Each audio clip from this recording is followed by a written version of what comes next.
Welcome to another episode of RMLD's Current Insights. This is our every other week podcast where Julie and I meet with individuals both inside our organization and outside of our organization to talk about issues that are relevant to you, our customers. Today, we are lucky to be joined by Tobias Sellier. He is the Senior Director of Media Relations for the American Public Power Association, or APPA as we like to call it. They have about, I think, 1,400 members, members such as RMLD. We're a member of it as well. But we are known for being public power as opposed to investor-owned utilities. We talk about that sometimes in our other sessions, what the difference is between National Grid and Eversource and MLPs like RMLD. But we want to focus on Tobias. So Tobias, welcome. Thank you guys so much for having me. Excited to be here. Good. So we, as our audience knows, we keep this kind of informal. It's just it's a little half-hour discussion in terms of interesting topics. But we like to introduce our guests, or more importantly, we like our guest to introduce him or herself. So just a little quick background of, who you are and what APPA does, kind of big picture. Sure. So again, I'm Tobias Sellier, and I'm the Senior Director of Media Relations and Comms at APPA. Been here for 19 years, so I'm about to hit my 20 years at the association, which is exciting.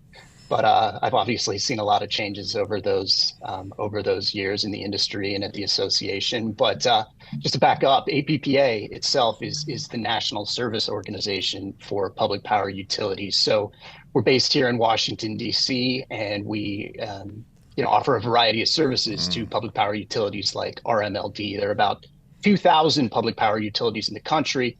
As you said, Greg, about 1,400 of which are members of our association. So in terms of the services we provide, it's conferences and education resources for those folks. It's news and information services. We have a magazine. We have a newsletter that's getting ready to go back to a daily cadence with kind of all the news and information from the world of public power and the electric utility sector.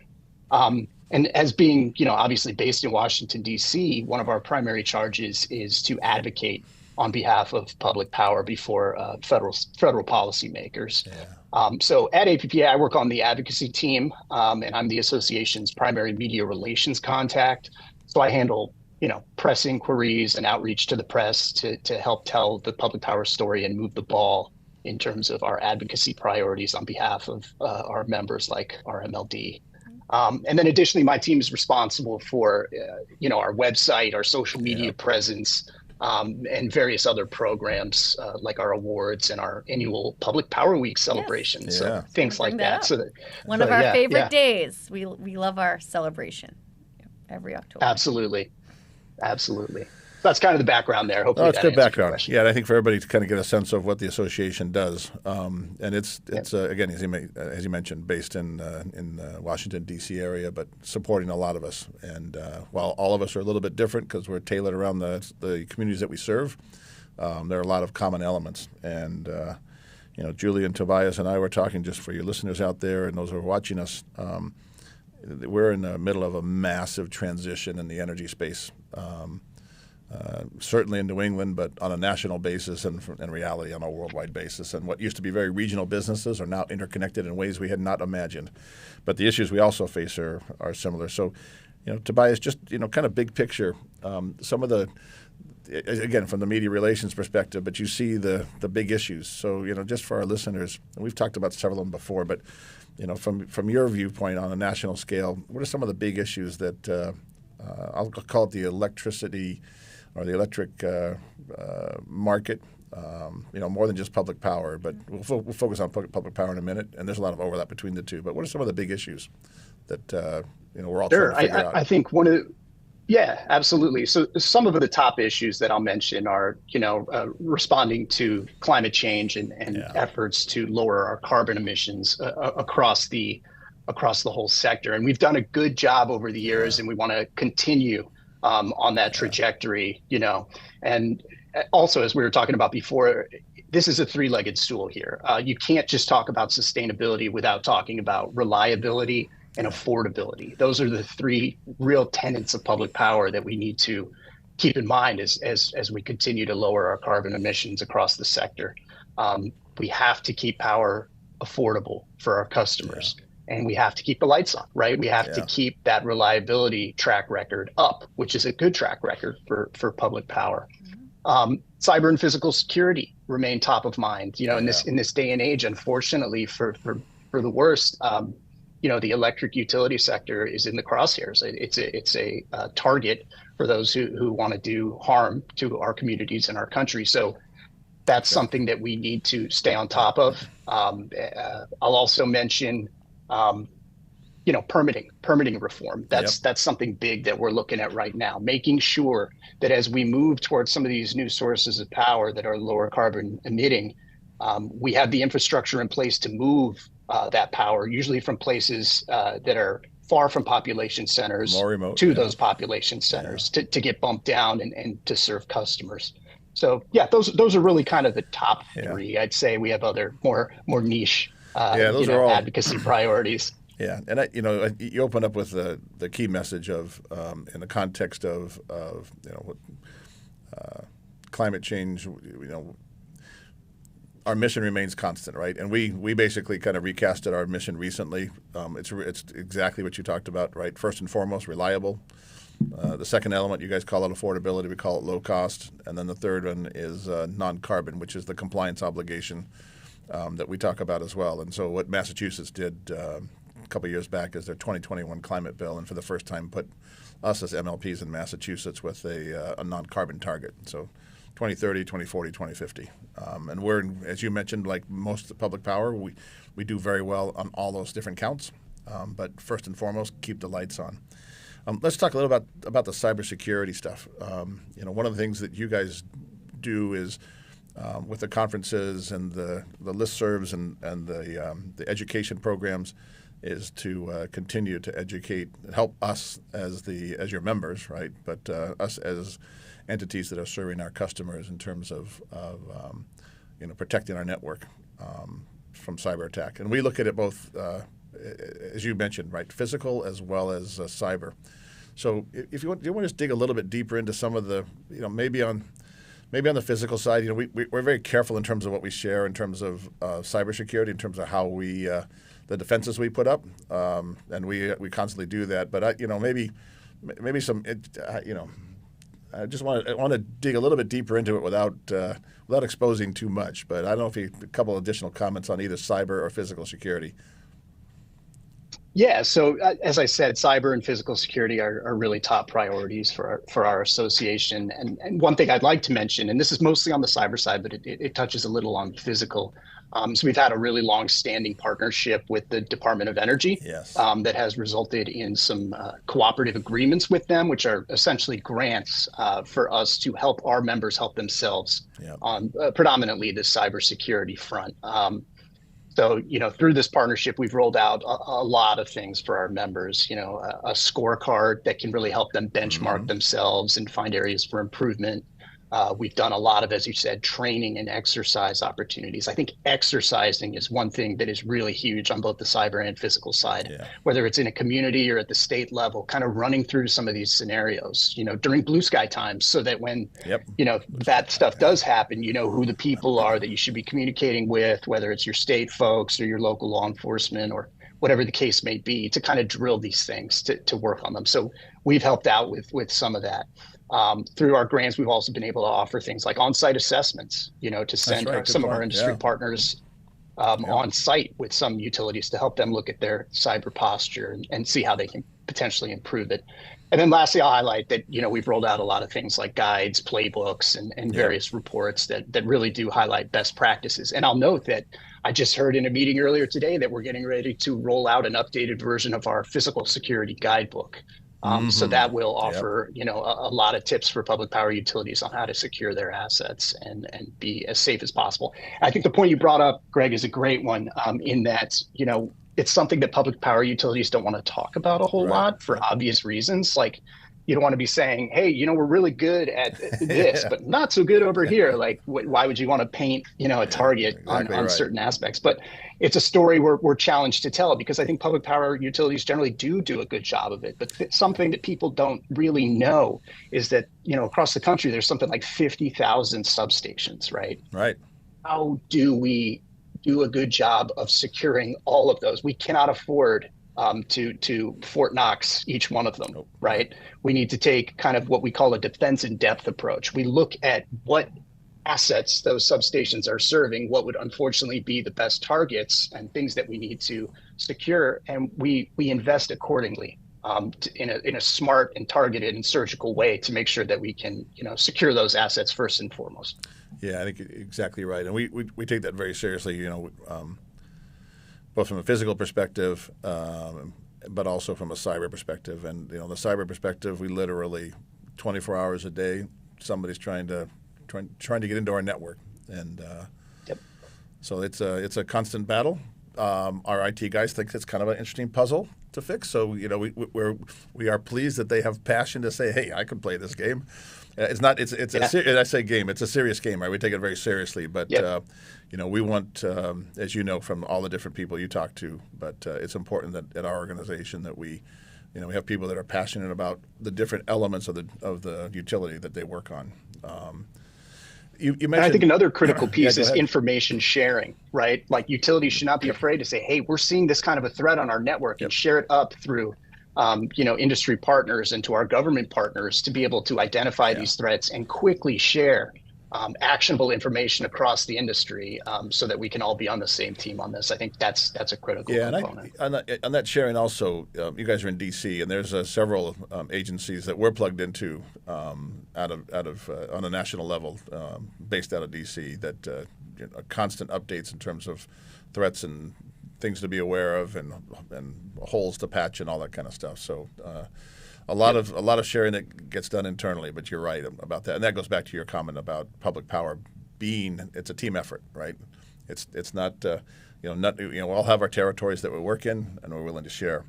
You mentioned also kind of thinking about the increase. I want to just talk a little bit about permitting, just briefly, partially for our customers to kind of understand. We are literally in the process of moving back into the generation business, right? So when we started as in Reading, Massachusetts. We call it Station 1. It's part of our campus right now, the center of our campus. But we used to generate electricity to do streetlights, and so we got out of that for economic reasons primarily, 60 years ago. But we are last year recommendations of our team to the Board of Commissioners, which approved it. But we're going to get back into the generation business.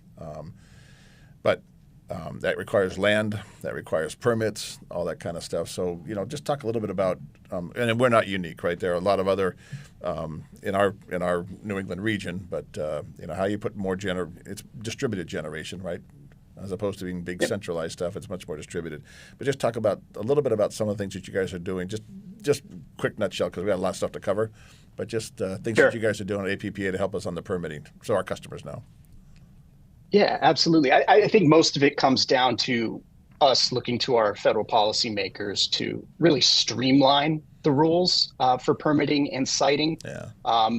Make sure that the processes are as concise as possible and understandable to the public as we go through the process. Because, we need to make sure that as we build this stuff out, that the people who are paying for it are the people who are reaping the benefits. Yeah. And that, it's done in a fair and thoughtful way, because, nobody wants necessarily infrastructure running through their backyard. But at the same time, we all want to be able to charge our phones every day and have power in our house. So we need to get this figured out, and we need to do it relatively quickly to move the needle on sustainability. Yeah, and I think, Tobias, on that exact point, we went to a permit meeting last night for some assets that we're trying to put into our territory, and it's about education. Well, at the end of the day, particularly in areas such as ourselves where we're well built out, right? So we don't have as many options. It's not wide open. We're not expanding into open land or open territory. And But what we're reminded over and over again when we go to planning meetings, et cetera, and somebody in the neighborhood has a question, right? And sometimes it's, hey, I just want to know more, and sometimes I'm concerned. But I think it goes back to that education piece. So, one of the things that we're trying to do, and some of the materials that you guys provide as well, is education, like battery storage systems or higher voltage utility lines, or whatever it is. Just making sure basic element, right? You know this, and I know this: safety for the public, safety for our employees, and then reliable, low-cost, non-carbon, as we call it. But we have to deliver power, and this transition to more non-carbon means, and it's under the guise of electrification. We got to supply it somehow, and it requires. Yeah. It's not microwaved quite yet. So when I say microwave, that's right. You need physical assets to make that happen. So that permitting is really important. And I just, as an encouragement to our audience, Tobias and he's just the face of a very large team at APPA. But part of our goal for our customers is to educate them. This is why this is why we're doing it. These are the safety protocols we put in place. And our goal is to be invisible to the extent we can. Yeah. And a lot of people don't realize the value of public power utilities until they move from, like, we'll get a lot of customers that say that they moved out of IOU territory and they're just in awe of, how much lower the rates are. And that happened to me personally. It's something you don't think about until you're involved with a public power utility, and they're really wonderful. Yeah, it's a different world that we operate in, and we all have similar challenges. So I think that's the other key point. One of the other things that, again, just for our audience to know. So we talked about the cybersecurity issue. We talked about the permitting and ability to grow assets to handle the load growth. Actually, kind of a related question to that. In our territory, Tobias, we look at we're coming out of a decade of basically flat growth. Up here in New England, in the greater Boston area, pardon me. But with electrification driven primarily by the adoption of EVs and air source heat pumps, which air source heat pumps is a little bit more novel here in New England. And EVs, I think, are relatively speaking novel across the different pockets, obviously, but it's still early adoption. But that electrification. So we're in, our forecasts basically have our load doubling from a usage perspective, kilowatt hour sales in the next 25 years or so, 25 years. And then our demand or the capacity will be 70% higher. But as you kind of, you have a little bit different view. I want to talk about statistics here from APPA perspective in a minute. But do you see the same thing happening more broadly across every region's a little bit different. I know Phoenix has got incredible growth just for, purely population growth. But I don't know, just kind of interesting, just some interesting observations for you in terms of places that are crazy growth and other ones that are stable. And I want to kind of think about it from the perspective of electrification, in addition to the population piece. Any thoughts? Just kind of things that stack out in your mind. Yeah, I think a lot of communities are in the same boat as you, with flat. But with that extra load due to electrification efforts, we do see communities like Phoenix, which is served by a public power utility, that are exploding in terms of population and building out their communities. And one thing that's making that extra complicated right now are some of the supply chain issues that, it's not making headlines these days the way it was with, baby formula and stuff like that. But distribution transformers, right? For your listeners, those cylinders that sit at the top of your distribution poles, they're almost impossible to get right now. We're seeing our members absolutely have so much trouble. Lead times went from weeks to years. Yeah.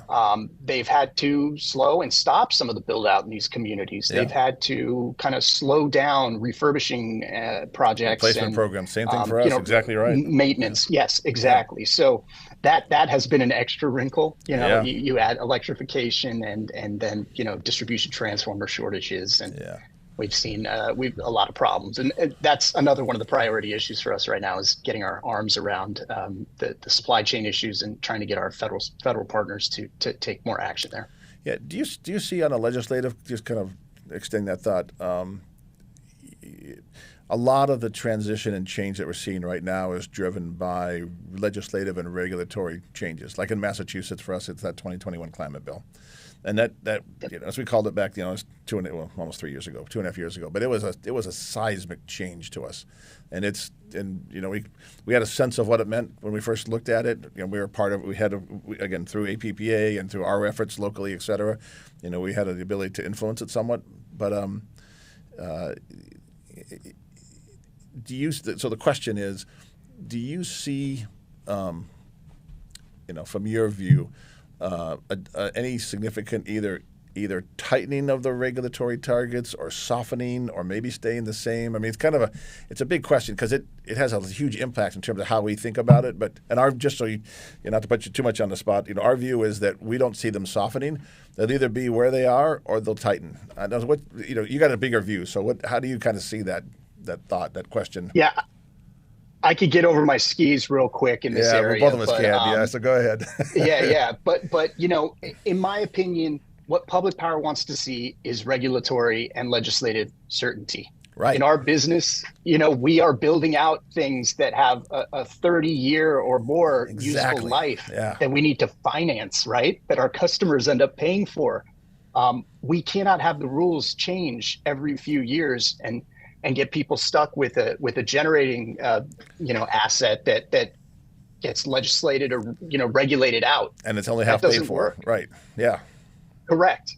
So that is really what we're advocating for. We want that certainty. We don't want the rules to keep changing. Yeah. And I think you're right in terms of the ship sailing on things relaxing. I think it's more. We're going to be looking to tighten things up a little bit and continue to move forward. And again, the industry's done a great job of tightening its belt and lowering emissions, and we're going to continue to do that. We just need to do it in a way that's thoughtful and keeps in mind affordability and reliability. Exactly. It goes back to those what we call the three key tenets, right? In that order: reliable, keep the lights on; affordable, right? Low cost we call it, and being compliant on carbon. We call it the three-legged stool, kind of the same thing. You go overboard. You go overboard with the sustainability piece, or next thing you're falling. You're going to fall off the stool. Yeah.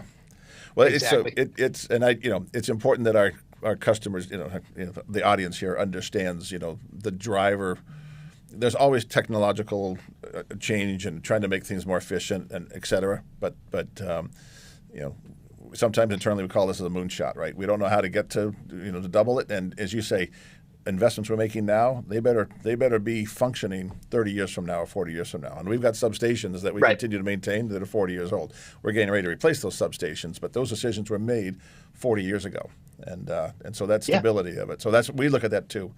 I don't know if you've got many statistics to just kind of help educate some of our customers. They know a lot about us, and we remind them, on a regular basis. But it's always good. But I don't know, Julie, do you want to try and just maybe a couple of the? I'll let you kind of hit the statistics question if you would. Yeah. Right. With Tobias.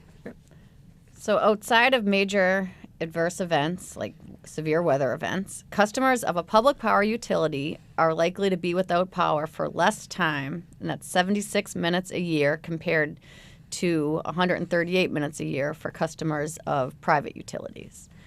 And then in Massachusetts specifically, public power utilities pay between 20 to 30% less than IOUs. And I think that those percentages might be even higher. Yeah, probably closer to 50, at least recently for us. Right. Exactly right. I think you're exactly right.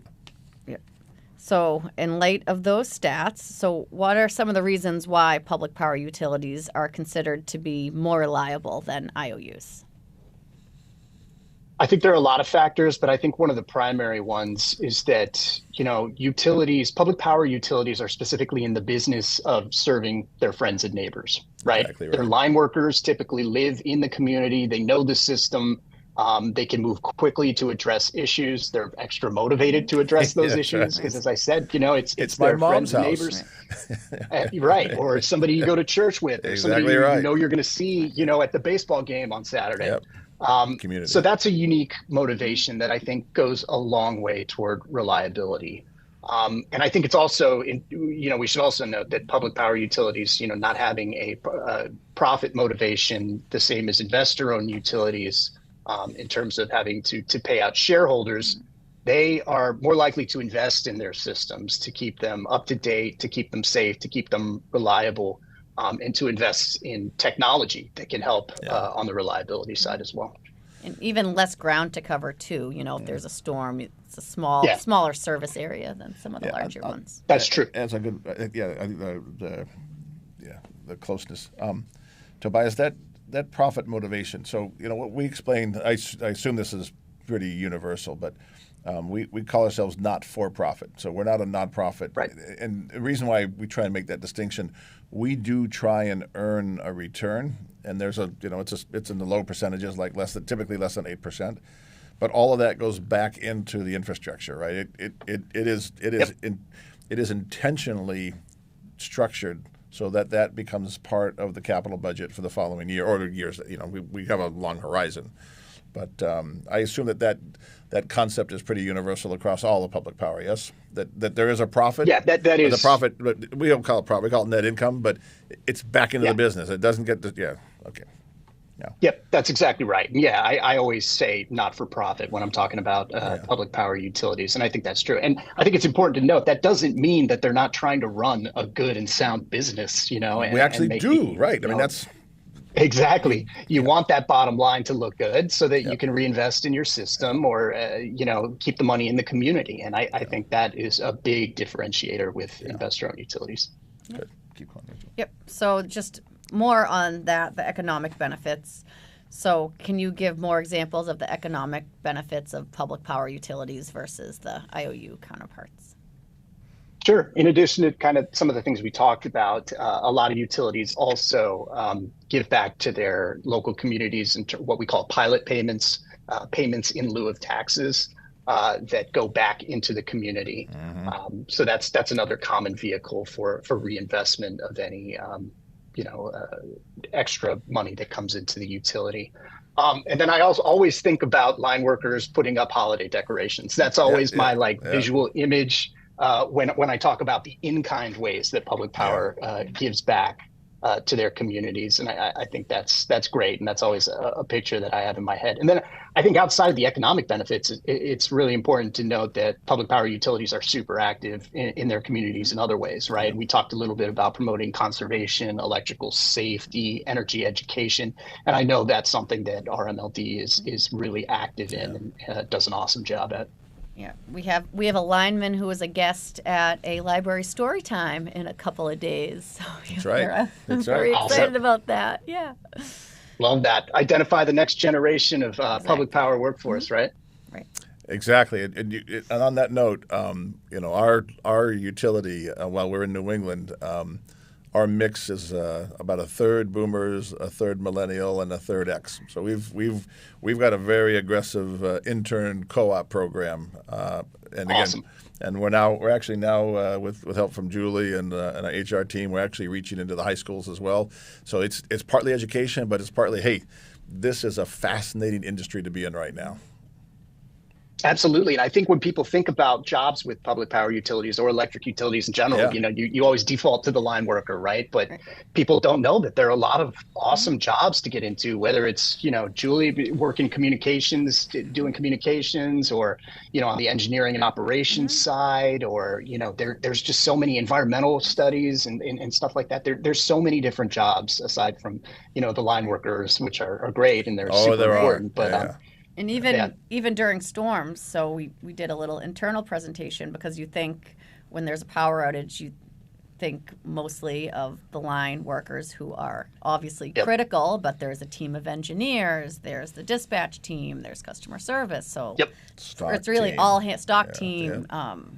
It's really all hands on deck in those situations. So one of the things we typically do, Tobias, is as we get to the end of the discussion, and thank you for your time, by the way. Yeah. Are we already there? Yeah, it happens quick, man. It happens quick. Oh, man. But what we like to do, Julie, I'll let you, we have a fun question. Right. So go ahead, Julie. I'll do the close after the fun question. So, we talked obviously a lot about professional and your role, but we want to know more about you as a person. So what outside hobby or activity do you engage in that you think brings a unique perspective to your professional life? Yeah, so I'd say in addition to being an avid reader, mostly of sci-fi lately, I am a complete and total technophile, right? So I'm an early adopter of just about every piece of technology. I Good. drive an electric vehicle. I have a level 2 charger at my house.